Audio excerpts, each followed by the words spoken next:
വസ്തുപരമായിട്ടുള്ള കണക്കുകളുടെ അടിസ്ഥാനപ്പെടുത്തിയിട്ട് പറയുമ്പോൾ നമ്മൾ 127 രാജ്യങ്ങളുള്ളപ്പോ 102 സ്ഥാനത്താണ് ഇന്നത്തെ ഇന്ത്യയുടെ ഗ്രാഫ് എന്ന് പറയുന്നത്. 127 102 നിൽക്കുന്നതാണോ നമ്മൾ മാതൃകയാക്കേണ്ടത്?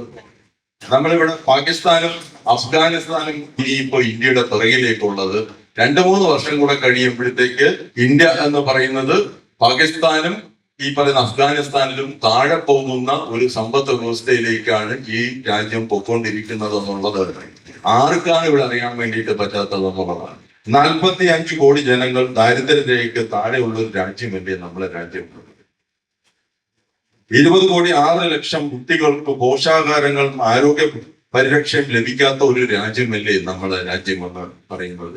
ബഹുമാനപ്പെട്ട മേയർ പറഞ്ഞിരിക്കുന്ന ഇതിനെ മാതൃകയാക്കാൻ വേണ്ടിയിട്ട് നമ്മളെല്ലാം തയ്യാറാകണം എന്നുള്ളതാണ് ബഡ്ജറ്റ് നിങ്ങൾക്ക് പറയുന്നത്. എന്ത് മാതൃകയാണ് നമ്മൾ ആക്കാനായിട്ടുള്ളത്?